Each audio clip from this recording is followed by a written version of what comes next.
Oduu hedduu nama gaddisiisuu fi hedduu nama rifaasisuu artist Andu'aalem Goosaa irratti namoonni hedduun qeeqa garaagaraa kaasuu irratti argamu. Akkamittiin muuziqaa afaan Oromoo aaraa jedhee qananiif haadha warraa koof yaadannoo haa ta'u jedhee akkamitti hojjeta jedhanii namoonni hedduun qeeqa isaanii artistii kanarratti kaasaa jiru. Akka jedhanitti Andu'aalem Goosaa sirba kana guyyaa akkamii gidduutti hojjete, akkamitti hojjechuu danda'e, isheetiif gaddee hojjete moo gabaasaatiif jedhee muuziqaa kana hojjete kan jedhan hedduun namoota yaada isaanii kennuu irratti argamu. Keessumaa hedduun isaanii akka dubbachaa jiranitti Andu'aalem gama muuziqaatti deebi'uuf jedheeti malee yaadannoo isheetiif yookiin isheef gaddee miti jedhu. Garuu Andu'aalem Goosaa miira isaa boo'ichaan ibsateera.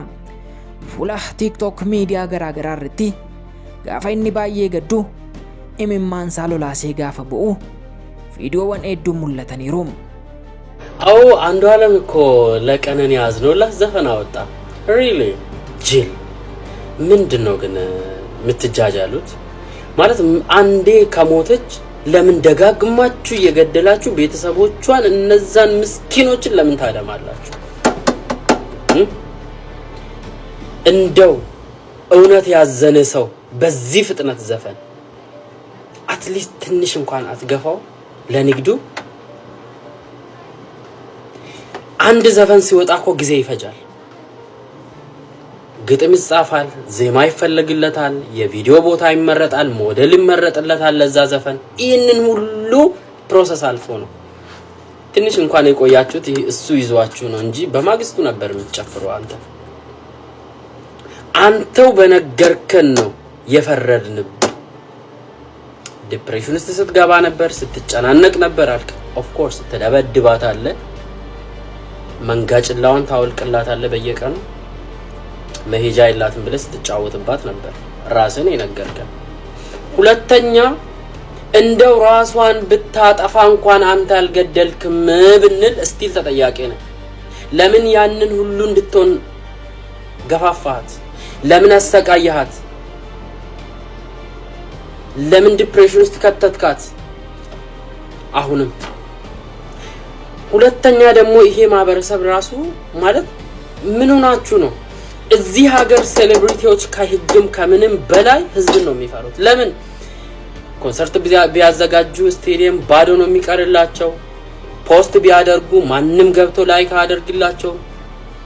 በእንደዛ ነው የሚቀሩት እና ቶሎ ነው ይቅርታ የሚጠይቁት። የኛ ሀገሩማ ጭራሽ እየሄደ እያየ ምን እየተካሄደ ነው ያለ ቫይራል ያወጣለታል። አባካችሁ ስታዩ ናር ኢንትረስት በሉ። ወደ ዩቲዩብም ስትሄዱ እንደው እግረ መንገዳችሁን ድንገት እንኳን ፊት ለፊት ላይ ቢመጣባችሁ ወይ ሰው ሼር ካረጋላችሁ ሪፖርት።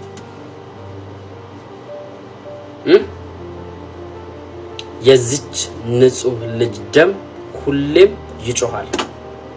ሐቋን አውጡ። አንተ አሉ ደግሞ ጅሎች ኦሮሞ ስለሆነ እኮ ነው እንደዚህ ምናምን የምትሆነው። እኔም ኦሮሞ ነኝ፣ ቀነኒም ኦሮሞ ነች፣ እሱም ኦሮሞ ነው።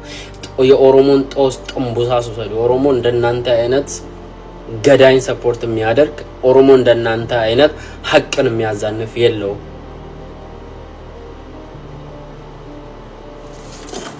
Yooyyaar kafuuni akkam jirtu hordoftotaaf kabajamtoota Oromoo DL bakka jirtanitti nagaan keenya isiniif haa baay'atu jecha odeeffannoo guyyaa har'aatiin sirba afaan Oromoo Andu'aalem Goosaa waa'ee jireenya koo qindeessee fuula miidiyaa hawaasaa irratti dhoobe irratti namoonni hedduun qeeqa garaagaraa kennuudhaan argamu.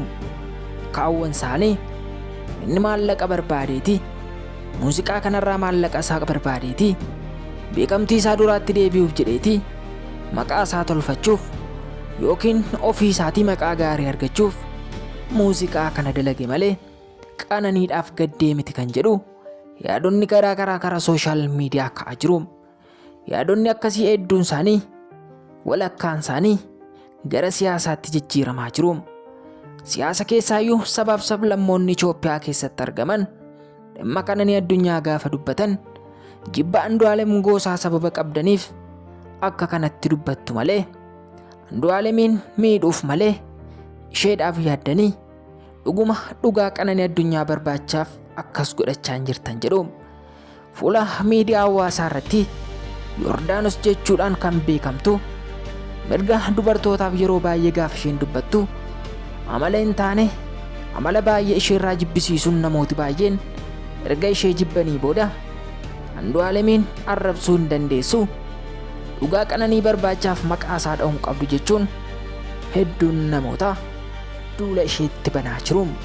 Ishee qofa miti, namoonni baay'een Andu'aalem Goosaa qeequu irratti argamu. Ati muuziqaa kana kan baaste ittiin shaqqalachuuf malee yaadannoo isheef miti kan jedhanis hedduudha. Inni garuu osoo Qananiin guyyaarraa jiraatte anaan natti tola, garuu Waaqni hin jenne wanta Waaqni jedhe immoo diduun hin ta'u jechuun imimmaan isaa dhangalaasaa Qananii akka baay'ee jaallatu dubbate. Harmeen Andu'aalem Goosaas akka kanatti osoo imimmaan ishee buuftuu fuula sooshaal miidiyaa irratti mul'atanii, garuu yeroo ammaa kanatti maatiin Qananii Addunyaa homaa dubbachuu hin dandeenye. Dhugaa intala keenyaa qofa barbaanna jechuun yeroo dheeraadhaaf dubbachaa turanii. Har'a garuu gaafa Andu'aalem Goosaa muuziqaa afaan Oromoo haaraa qabatee gama miidiyaa hawaasaatiin gadi ba'u, namni maqaa isaa dha'es maatii isaa keessaa namni irratti haasees hin jiru.